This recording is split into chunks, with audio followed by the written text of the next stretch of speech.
Welcome back to Raw Sports Talk. I'm Chris, your favorite stat reader, and we have the Celtics hosting the Jazz.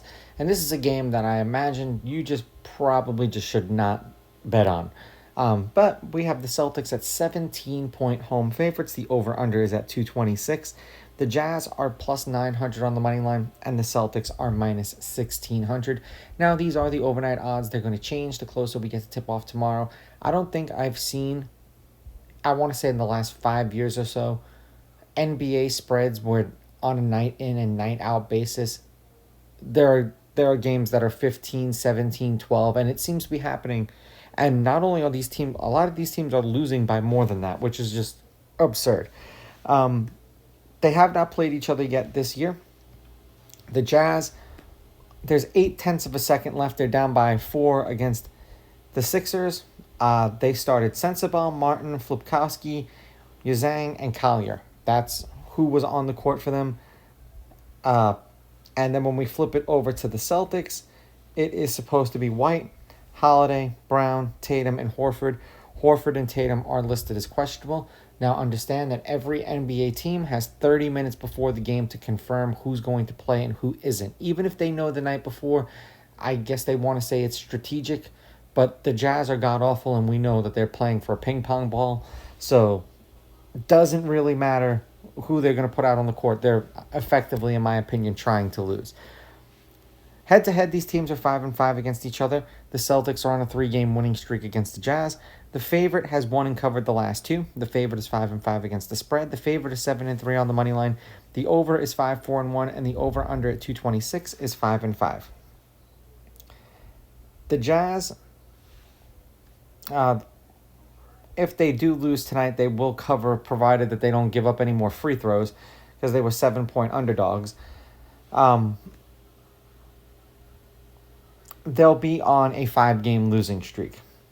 240, 247, 227, and the game that they're playing right now, it just ended, and there's 248 points. 28-point loss to the Pistons. Did not cover. Then a 3-point loss to the Wizards. They did cover. 9-point loss to the Raptors. They didn't cover. And then a 4-point loss to the Sixers. They did cover because they were 7-point underdogs. For the Celtics, 8-2 in their last 10, 7-3 against the spread. The under is 6-4. They've won and covered their last 4. 213, 246, 228 points, and then 212 points. 7-point win over the Nuggets, 10-point win over the Blazers, 18-point win over the Sixers, and then a 10-point win over the Lakers. Now, this is another one of those games where not only should the Celtics win, the Celtics should win and should run the Jazz off the court.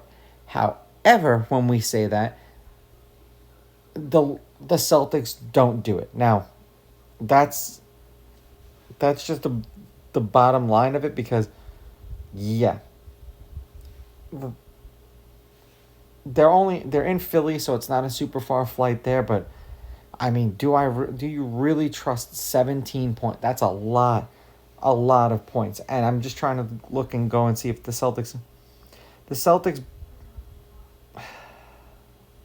they have the capability to do it, but they beat the Sixers by 20.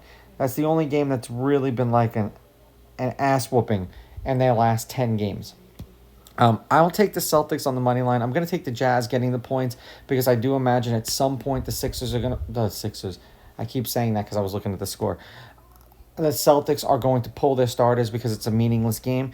And I'll go over just because I just have one of those funny feelings.